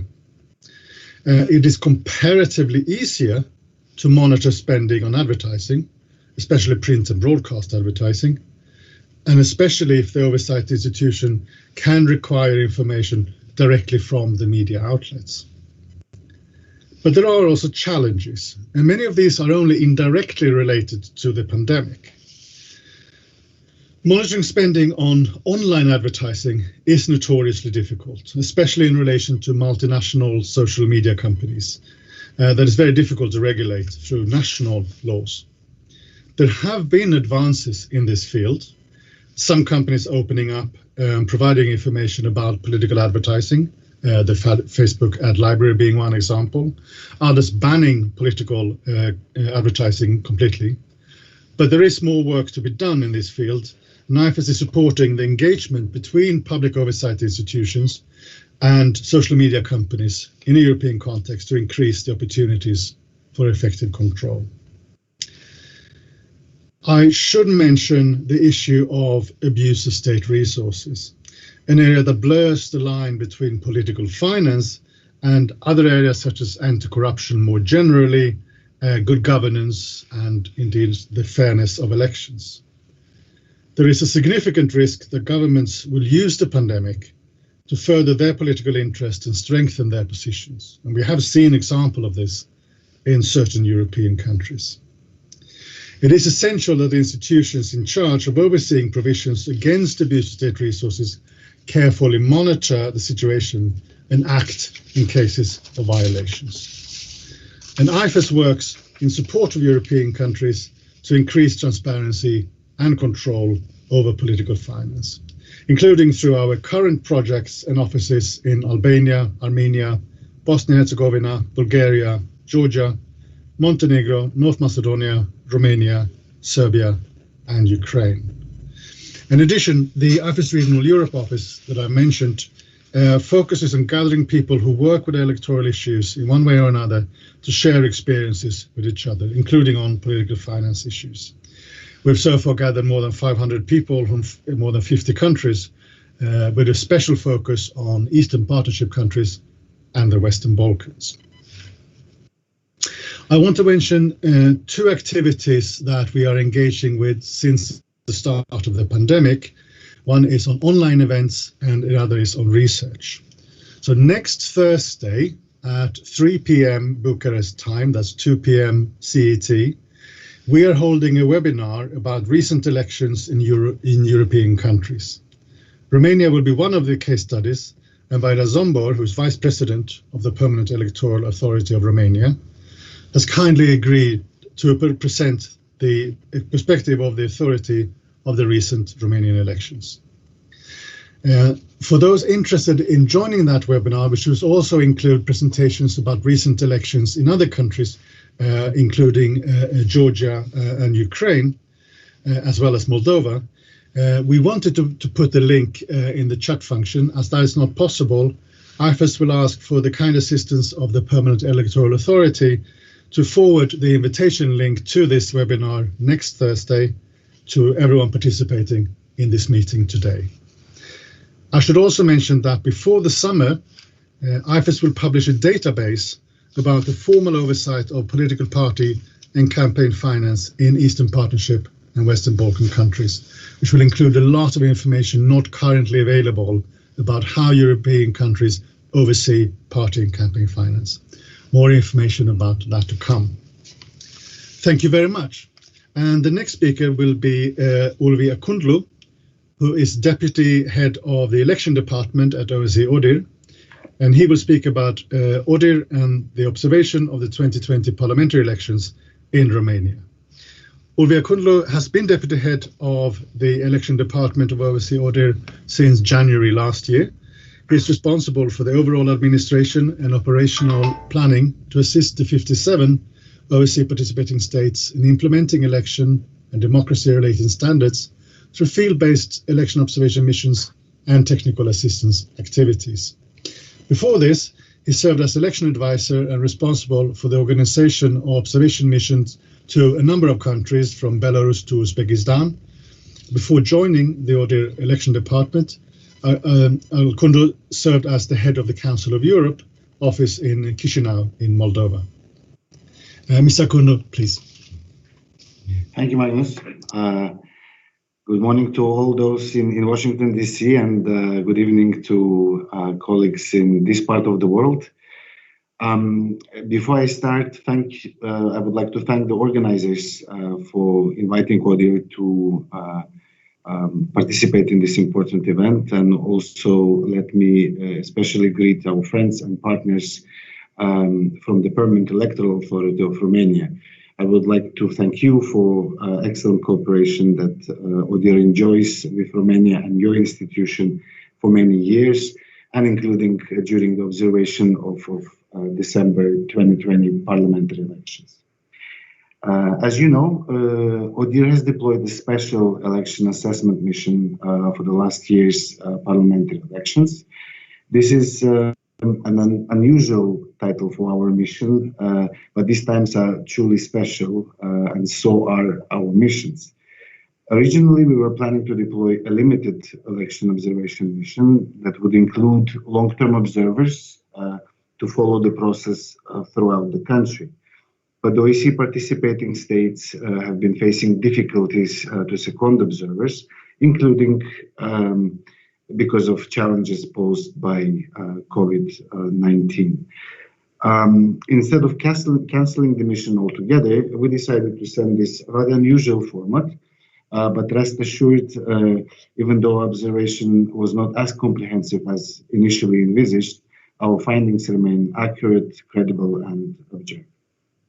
As Beata mentioned earlier, our report will be published in the coming weeks, but I can already today shine the light on some of our key findings and recommendations. So to begin with, and as we highlighted during the press conference in Bucharest on 7th of December, the elections were organized professionally, despite challenges posed by the COVID-19 pandemic and the late adoption of some important procedural regulations. The legal framework generally provided for the conduct of democratic elections, yet numerous amendments affected its quality and contributed to legal uncertainty. Elections were competitive and fundamental freedoms were respected, but public health limitations on freedom of movement combined with restrictive campaign rules led to anemic campaign. Public media overall offered free and equitable access to contestants. However, an overall lack of election-related news coverage limited voters' exposure to different political platforms. And we also specifically noted that the lack of effective mechanisms for promoting women's political participation indicated the need for greater commitment to ensure adequate representation of both genders. Allow me now to highlight just some of these findings in more detail. First, yes, this election did take place in the context of the global pandemic, and it was Romania's fourth electoral process in the time span of a year and a half. But nevertheless, the election administration worked professionally to ensure that elections do happen. It was the second one organized in the COVID year after local elections, and what we noted is that election administration met legal deadlines and managed the technical aspects of the elections efficiently. Decisions of the Central Election Bureau were regularly published on their website. However, contrary to good practice, sessions of the Bureau and the mid-level election bureaus were not open to the public, reducing transparency. A more important finding, however, was that some decisions pertaining to COVID-19 pandemic adjustments were adopted late in the process. And this brings me to a related topic of the legal framework for holding elections, which is especially important during COVID-19 times when adjustments need to be made. And while generally the legal framework provides for the conduct of democratic elections, we said that it is complex, it's interspersed across various instruments covering different elections. And we also noted that numerous amendments that were adopted at times in a rushed manner and without public debate, they affected the quality and contributed to legal uncertainty. Yes, adjustments need to be made, but the due process that ensures consultation and legal certainty remains important. Maybe even more important than before. And as a number of our recommendations remain to be addressed, I really hope that the electoral reform process follows these principles: inclusivity, broad consultations, legal certainty through early adoption. Allow me now to shift the attention to slightly more political aspects, the campaign finance and media coverage. On the campaign, we found that it was low-key due to restrictive campaign legislation compounded by public health limitations on freedom of movement and indoor and outdoor gatherings. At the same time, the campaign was more vibrant in social media. What we think, however, is that although campaign lacked visibility overall, candidates were able to convey their messages to the electorate and offer voters a range of choice. And this matters because genuinely democratic elections at the times of COVID or not depend on the availability of choice. And then we believe voters in Romania did have that choice. One interesting aspect that we also noticed was that the president took part in the campaign while performing his official duties. He vocally supported one party, which blurred the line between his official duties and the campaign. On the campaign finance, and Magnus already mentioned a few elements, and I know that Septimius from Expert Forum later on will focus on that as well. Our finding was that the campaign and party finance laws they have led to a substantial growth of the annual amount of public funding, and they were extended the right for parties basically to use these subsidies for campaigning purposes. However, newly formed parties and candidates running independently do not benefit from state subsidies and are not entitled to reimbursements for election expenses if they do not reach the 3% election threshold. And this places them in a slightly different situation than the larger parties. On an oversight of campaign finance, we feel like the lack of a detailed interim reporting that would allow for proper tracking of funding sources was a bit of an issue. And the Permanent Electoral Authority has only limited auditing powers over campaign income and expenditure, while on the other hand, it does have the competence to verify the compliance with the law. On media coverage, we did monitor media coverage of the campaign, and we found that the main TV channel of the national public broadcaster offered free airtime in line with the law. But importantly, all broadcasters that we monitored covered election-related matters in their news only to a very, very limited extent.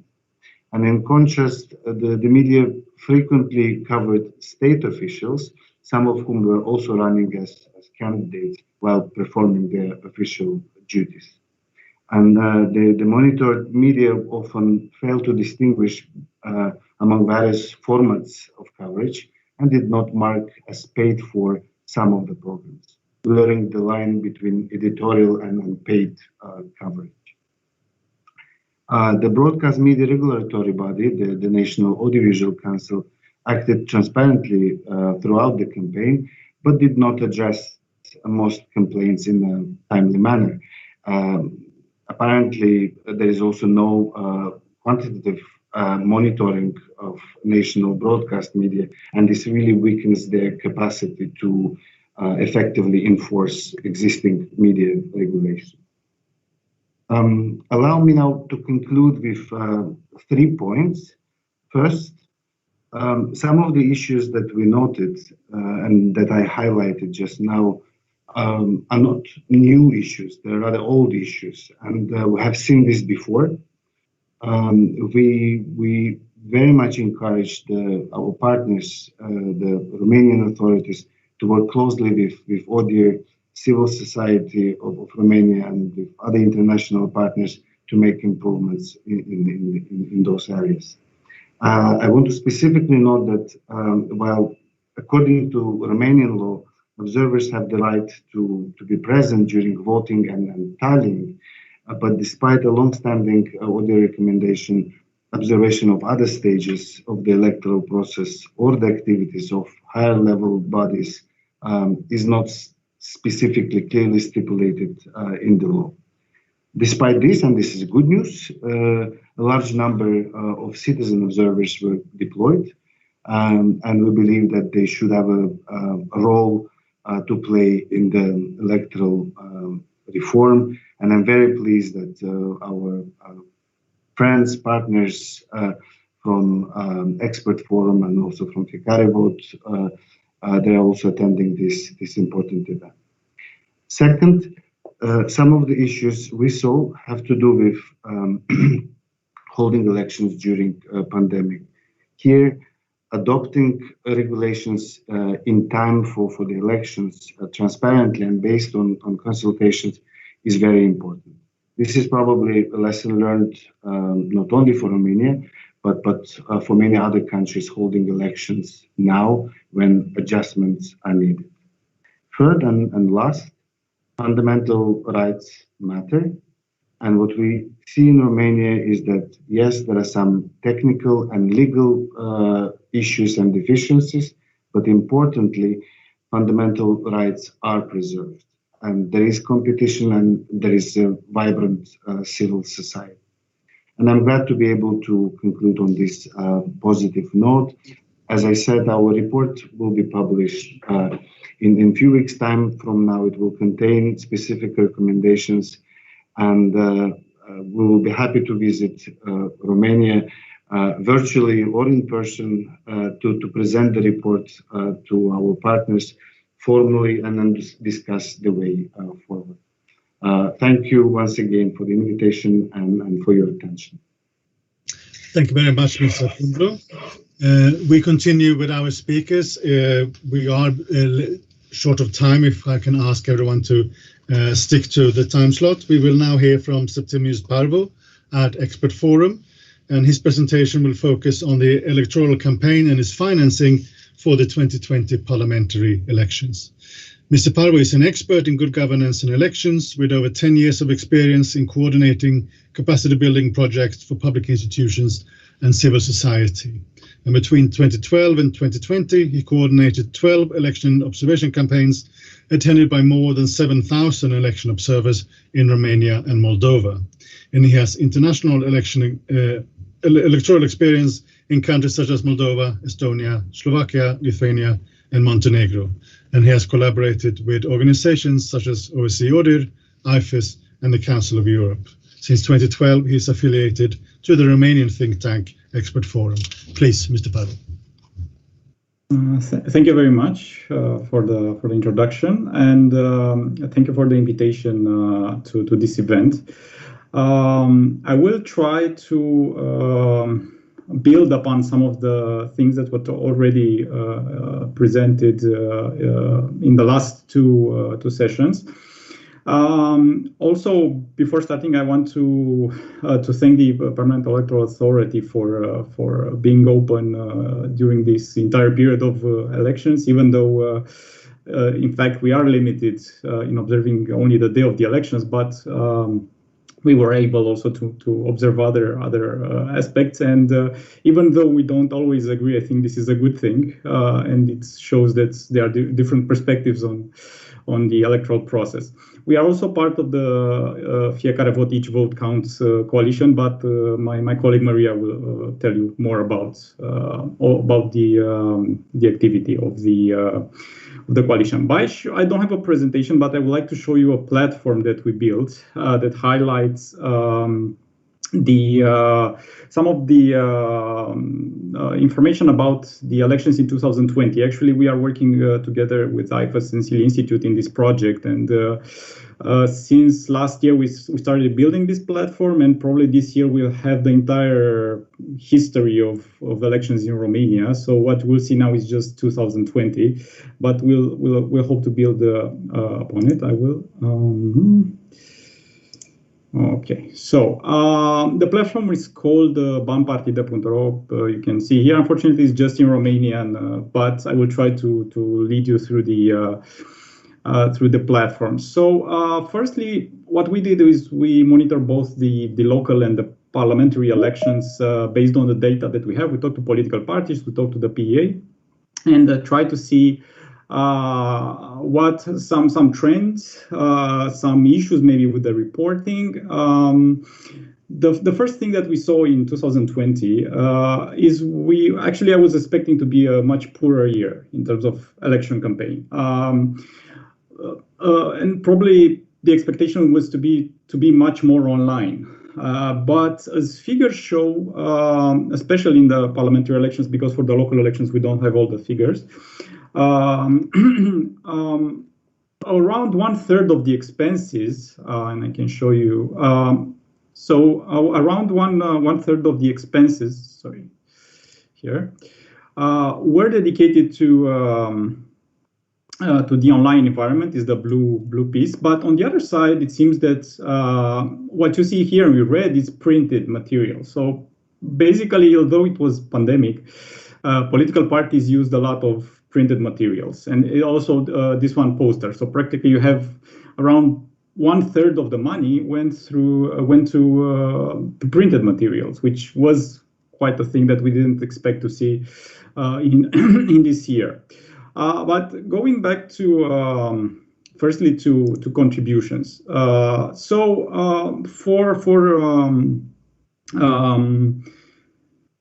What we have seen for these elections compared to the previous years is that the sums are much bigger. You can see here a comparison with 2016 with the last local and parliamentary elections. On the left, you see what political parties declared, and on the right, what was reimbursed. So political parties can get the money reimbursed if they get more than 3% of the votes. So basically, the sums are much higher than in the past elections. One of the reasons might be that you have this reimbursement and you are quite sure that you get your money back, so you want to go to the campaign. Because in number of candidates in 2020, we didn't have much more candidates than in 2016. So one of the things is that you have this you are sure that your investment will be reimbursed. Also, what we have seen, what you see on the right here, it's so the financing of political campaigns implies incomes from candidates, which is mostly for local and parliamentary elections, and contributions from the political party or subsidies, but just as an add-on if you want. And as you can see, a high proportion of the incomes come from the candidates. So it seems that it was quite a good year for candidates because donations are very few. You can see here in yellow, so it's very, very low. loans are a little bit higher than in local elections, but otherwise it's mostly income. So also this is subsidies, what you see in bright blue. And in other elections, indeed, I think this is an issue, that the fact that political parties can use subsidies basically in some elections without limits. For example, in presidential elections, there were parties who used all the money from subsidies, so there were no private funding. And basically, there were parties last year, for example, who lived only from public funding, so there was no private income for some political parties. And also, this is on the left. You see the money that the political parties contributed, that come from outside the campaign, from donations or other sources. Here you can see these are the top 10 political parties in terms of subsidies. I think in total there are about 34 million euros as contributions, so as incomes. You can see that political parties have had kind of different types of contributions. Some of them brought more from the political party. Here, for example, we see Pro-Romania, who brought half of money from the parties. Others had, I don't know, it was divided between all kinds of sources. Also, in terms of expenses, here is it's a comparison. It's interesting.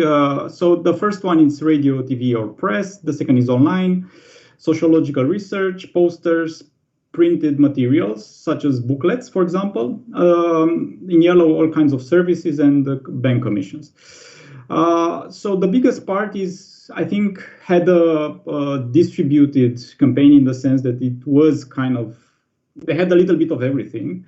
But there were parties such as AUR, for example, which is one of the new parties coming to the parliament, which spent half of its money on printed materials. Though everybody expected this is a party which was everywhere online, but in fact,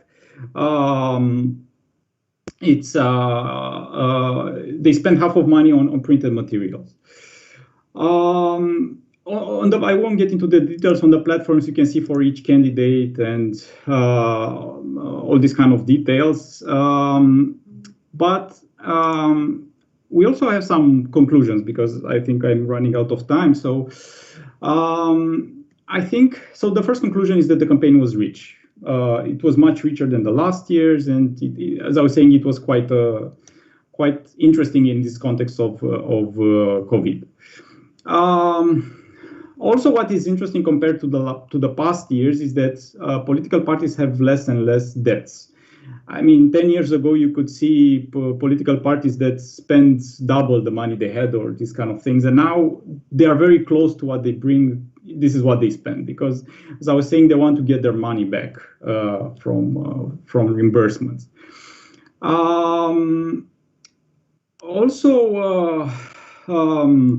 In terms of subsidies, this is an interesting conclusion, and I would like to show you. What you see here is the evolution of subsidies, which in 2018 went up around 30 times. So practically it exploded because the law was changed, and political parties live on a mountain of gold, which at the end of the year they don't have to give back if they don't spend. We have 3 years without elections, so imagine in 2024 a party can have a huge pile of money. And basically, to get these subsidies, you need to be either a parliamentary party, either to get more than 50 mandates of county or general council, which is very, very high. Practically, you're a kind of parliamentary party. It's kind of the same threshold. So this is one of the things that impacts on the fairness of the campaign. Maybe less in local and parliamentary elections, but last year, as I was saying, there were parties who spent only public funds. So we also have some recommendations. And first of the issues is that I think the information was scarce. As also the ODIHR report says, there is no interim reporting. Practically, there is a situation that is published, but is not detailed, actually. For the parliamentary elections, we couldn't see per candidate how much money they brought, which I think it is an indicator, because for local elections, for example, we looked into some of the candidates that declare more money than they win, than they get annually. So in their asset declaration, they had less money than they contributed. So this is a question. For parliamentary elections, we couldn't do this because we didn't have all the data. We had it after the elections. One of the, I will go very quickly to these recommendations. So the first issue is data. Firstly, reports by political parties, and I think also data which is published both by political parties and the PEA should be published during the campaign, not after, because you want to monitor in real time. Septimius, yes. I apologize, but we are running short of time, so if you can please try to be concise. Yes. Thank you. Yes, because of the fact that the campaign is very limited in terms of materials that you can use, you are not allowed to use outside materials, for example, banners. A part of the campaign moved to the pre-campaign, basically. So millions of lei are spent before without the same rules. So I think this is one of the major things that should change in the next period. Also, I think, as I was saying, subsidies should go lower. The criteria to get subsidies should be lower in terms of threshold. Maybe subsidies should be given for also the EU elections, for results in the EU elections, for example. And I think there should be a limit in terms of what happens to the money from subsidies at the end of the year. And the last thing is I want to underline related to the local elections. I think abuse of public resources was an issue. I think that the measures were late in some cases, and I think that the PEA should have a higher capacity to intervene, not after the process, but within the process, because I think in terms of abuse of state resources, the idea is to take measures in due time, not afterwards. Also, the last thing, all this platform you see here, it's based mostly on data published by the PEA. But going back through the history, and I hope in 2 or 3 months we have an entire picture of all the election campaign that were ever organized in Romania. It's a nightmare. So I think opening data is one of the things which is essential, and we are open to work together with the PEA on this for the next, and the political parties, of course, in the next period. Thank you. Thank you very much, Mr. Parvot. Very interesting presentation and data. Our next speaker is Maria Krause at Fiecare Vote. She will focus on Fiecare Vote's main conclusions and recommendations. And Maria Krause is an independent election expert who's been working as a volunteer on Fiecare Vote election observation project since 2016. She's also participated in election observation missions with ODIHR as a short-term, long-term, and coordinator of long-term observers. And she's observed elections on various occasions in countries from Albania to Ukraine. In addition, she's been an observer for ENIMO in Georgia and for the Carter Center in Nepal and Mozambique. And at home, she's participated in observation missions with Associata Pro Democratia, with Expert Forum, and with the Center for Civic Resources. Please, Ms. Krause. Thank you very much, and thank you for the opportunity to present some of the Fiecare Vote findings. I'm not going to take a lot of time. I'm going to talk to you about our findings grouped in 4 main areas in which we make recommendations. But first I should say that a complete set of Fiecare Vote recommendations are found in our final report, which was published just 3 days ago. So I hope everybody can see my slideshow now. Thank you very much. The first area and the most long-standing recommendation of Fiecare Vote, and probably the most important one, is the adoption of an election code. The legal framework for elections has shown its candidates in 2020, not only in the context of the pandemic, but mainly because of its own complexity. And we have identified some contradictory provisions that have created problems between the separate laws that we have for each type of election. And also we have noted that the Central Election Bureau and the Permanent Election Authority have had to supplement at times the legal framework where the necessary provisions were lacking. In addition, in 2020, we have also reported that some of the essential provisions on polling board formations were changed shortly before election day. And we believe that these should not be changed less than a year before any election. And last but not least, the mid-level commissions have had to adopt or to interpret their duties to verify the signatures, because the signature verification is not described explicitly in the law.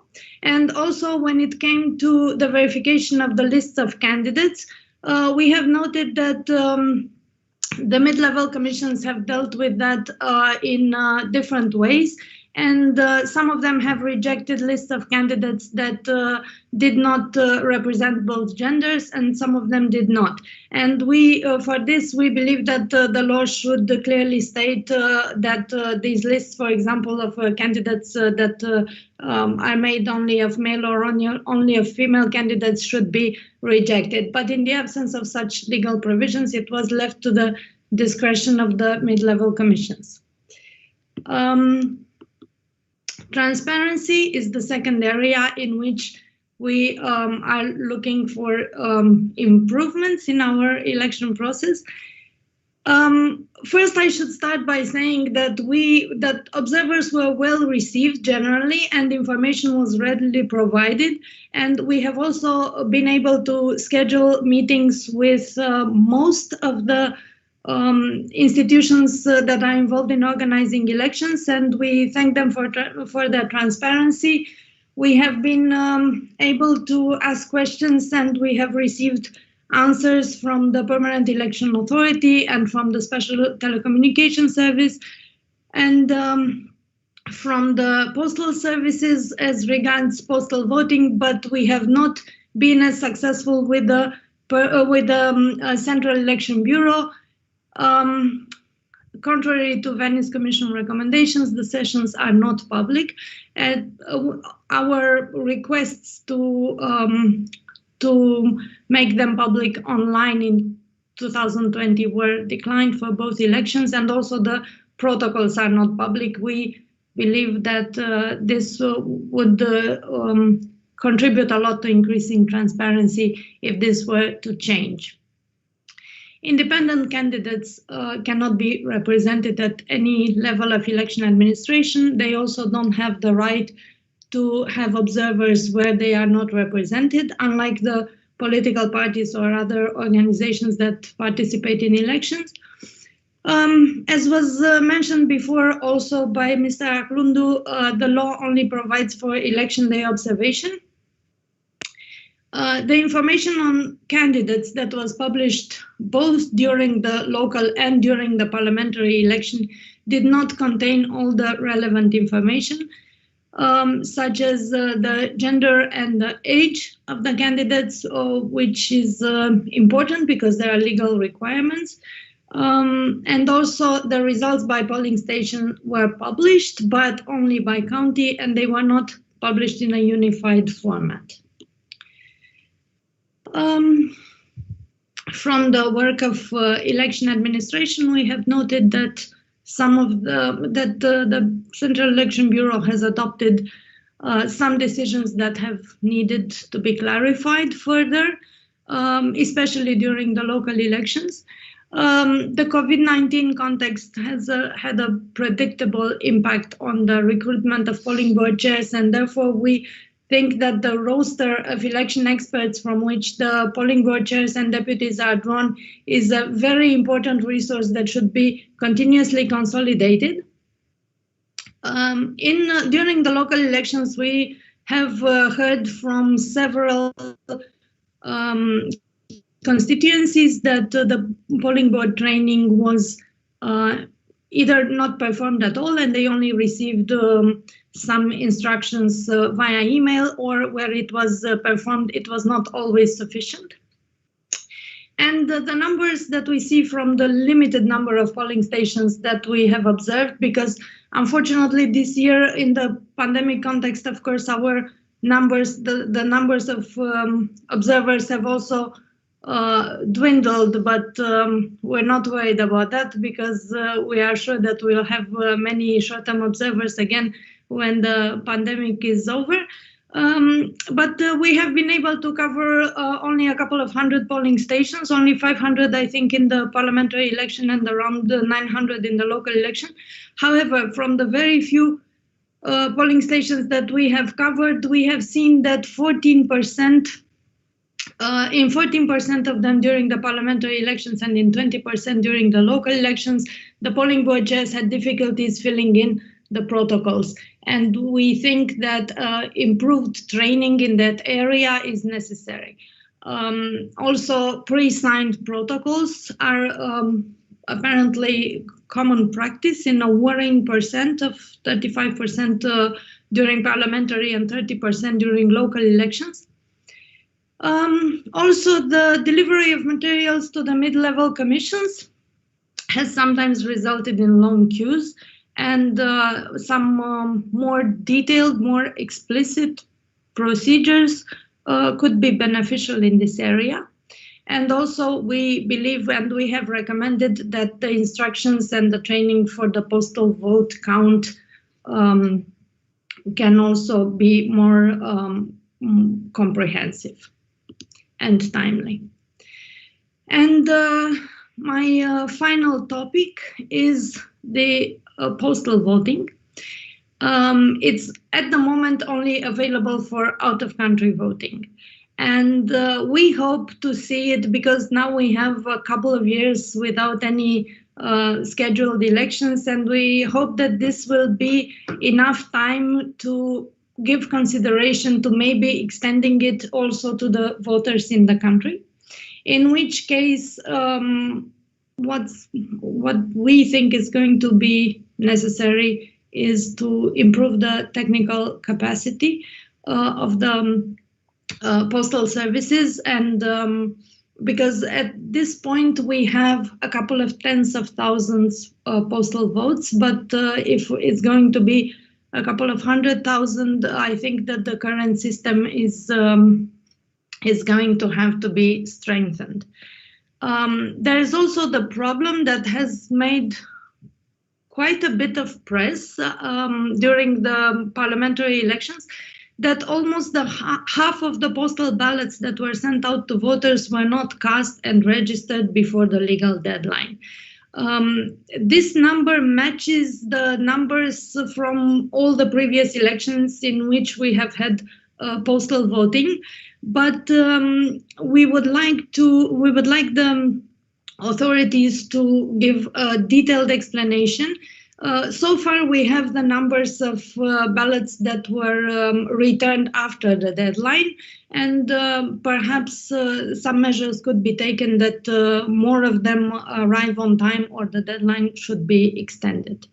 That's about it from my side. I'm trying not to take up too much time, but of course you can always see more recommendations in our report, as I said in the beginning. Thank you very much, Ms. Krause. We have one more speaker on our agenda. Before I hand over to her, I should note that we are coming towards the end of the allotted time. In discussions with the Permanent Electoral Authority, we will extend the end time of this session to about 10 minutes past the hour. But in doing that, we hand over to Caroline Elliott-Magwood, Senior Rule of Law Fellow at the Seeley Institute, who will talk about the impact of the pandemic on other democratic institutions and the experience of the courts. So in 2019 to 20, Caroline Elliott-Magwood took a sabbatical from her role as counsel at the Canadian Department of Justice International Development Section to join the Seeley Institute as a senior rule of law fellow. And with Sealy, she worked on projects to promote the rule of law, including the ECAC project with IFES and Export Forum. And she also hosted the first series of the Sealy Talks podcast, examining the effects of the coronavirus pandemic on the courts. And she is a member of the Law Society of Ontario. Please, Ms. Elliott Magwood. Thank you, Magnus. I'll be brief. I am very aware of the time. So I've been asked on behalf of the Sealy Institute to just share a bit about how the justice sector, and particularly the courts, was affected by the pandemic. The Sealy Institute, to give you some brief background, is an independent international provider of postgraduate professional legal education that's headquartered in Prague, Czech Republic. So when the pandemic struck, we pivoted our programming at Sealy away from our usual on-site training model towards online activities, and we briefly focused pretty much exclusively on supporting the rule of law during the pandemic experience. So during that time, we spoke to a lot of people operating in the justice sector, and what we heard was that the courts faced many of the same challenges that we've heard you had in the electoral system, surrounding needing to balance the rights of individuals with public safety during the health crisis. So I'm just going to highlight a few of the challenges of the pandemic that were raised in the discussions we had with our judicial and justice sector colleagues, as well as some of the opportunities that it presented for the courts, and finally conclude with a few broader recommendations that came out of these discussions. So first, the emergency measures aimed at curbing the spread of COVID-19 affected the normal operations of every court in the region. Almost every country had to modify their statute of limitations and timelines for hearing matters. Filing of court documents, which was always in person, had to move online very quickly, and most countries limited the matters that were heard in person to those that are urgent or priority. This was a definition that varied from jurisdiction to jurisdiction, but often included matters such as child custody, detention reviews, and challenges of some of the new measures that were enacted to address the health crisis. In Romania, specifically, there was a 2-month suspension of almost all court hearings, except for very few matters in the criminal and family domains. And of course, across the region, as with the processes for elections, the pandemic put the courts online. It led to a massive increase in the use of remote judging, and defense advocates had a lot of concerns about the ability to protect fundamental rights of the accused in this process, so including the right to be heard, the right to communicate with one's lawyer in private, and the right to give answer in defense completely.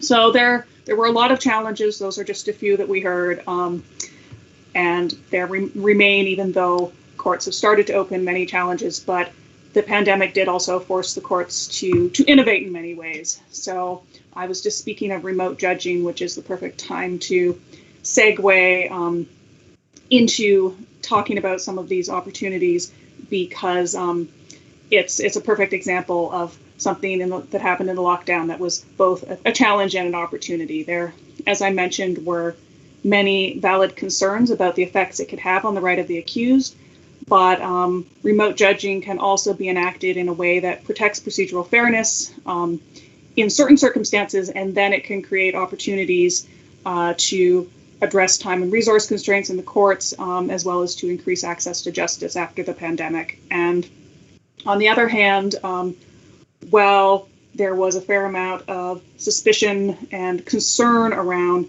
the adoption of remote trials, the forced acceleration of electronic rather than in-person filing is an example of something that was widely applauded as a positive step that should be maintained when the courts resume their normal operations. And a final opportunity that we saw emerge in Romania was that courts introduced scheduling protocols to reduce crowding when the courts reopened in May. And this, of course, is a practice that came in place to allow for physical distancing, but knowing when their matter was going to be heard rather than just having to show up and wait all day till it was their turn was a real opportunity for lawyers to manage their time better, as they don't have to wait around in court all day to hear their matter. So those very briefly are some of the challenges, some of the opportunities that came out of our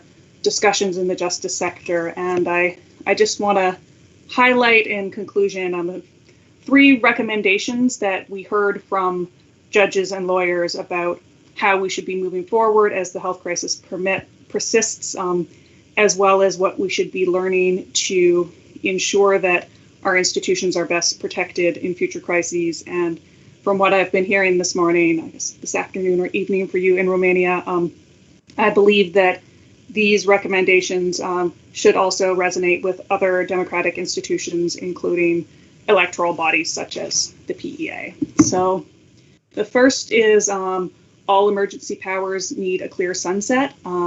When power is concentrated in the legislature during a crisis, it has to be returned to the appropriate body as soon as practicable. And this needs to be clear in the legislation or constitutional framework that that undergirds the enacting of those emergency measures. Second, emergency measures should be made in consultation with the bodies who will have to operationalize them, because the people who work in the system can identify whether a proposed modification to their procedure is going to actually be feasible in practice. And the third and final recommendation is we need to be keeping and analyzing as much data as we can about how things went in 2020. This is the only way that we can actually learn the lessons that this extraordinary situation has taught us, mitigate the challenges that arise as we continue to have to address this health crisis, and seize the opportunities that have come from this period of forced innovation. So I will end it there. Of course, I heard many more challenges, many more opportunities as I was speaking to my colleagues in the justice sector across the region last spring. But given the time, I'll conclude at that point. So thank you for listening. Thank you very much, Ms. Elliott Magwood, and thank you to all our speakers. Unfortunately, because of the time constraints, we will not be able to go to a question and answer session. We will need to round up our time together.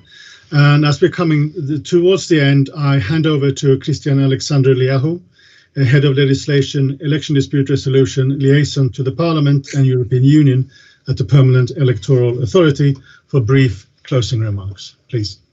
Thank you very much, Mr. Oman. First of all, I would like to say that I know it's not easy to pronounce the whole title of my department. So congratulations. Also, I would like to thank all the participants and to tell them that it was a pleasure to be talking with them today, even though we were not able to meet in person. Even if this format has its limitations compared to the physical meetings, I believe it is important that election practitioners continue to share their knowledge on electoral processes and build upon past experiences and the lessons learned. In conclusion, I would like to insist on the following aspects.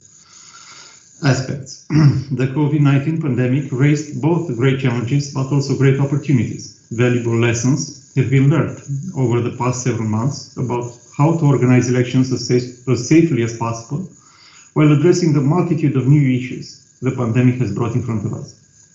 Looking closely at our experience, we have witnessed how important the political consensus is among public entities and stakeholders on the regulations and decisions related on how and when to hold elections. Moreover, we have seen the need for a comprehensive electoral reform and how a timely planning would help ensure confidence in the electoral process. Reviewing the current electoral framework while also considering alternative voting methods and arrangements should also be on top of our agenda. Last but not least, I deem that this crisis will shed a new light on the importance of strong democratic procedures, should act as a future warning on the need to consolidate the resiliency of the election infrastructure by improving, in my opinion, first of all, voter education and by making better regulations. Thank you very much for your attention and participation. Thank you very much, Mr. Leo. We're coming to the end of the session together. We have addressed many important issues, both regarding the 2020 elections in Romania and about holding elections more generally during a pandemic, including the role of other democratic institutions. On behalf of IFES, I would like to thank the Permanent Electoral Authority of Romania for taking the initiative to this joint event. I want to thank all of you who have been speaking during the event, and of course all of you for joining in. From the perspective of IFES, we also wish to acknowledge funding provided by the United States government. I hope that you will all stay safe during this difficult pandemic period. Hang in there, the vaccine is coming, and I hope to see you all soon again. Thank you very much. Thank you. Goodbye.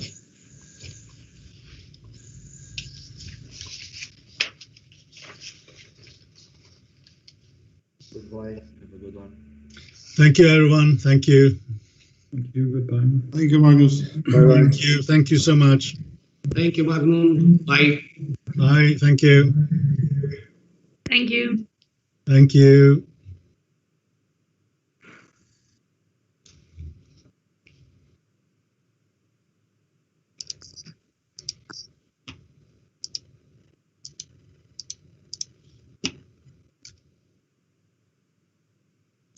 Okay. Now dropping off. Thank you very much. I do need to leave myself for another meeting that's online, but thank you. It's an excellent initiative, and I hope to see you soon all again. I'm sure we'll be in touch anyway. Thank you. Thank you. Bye. Bye-bye. Thank you so much. Bye-bye.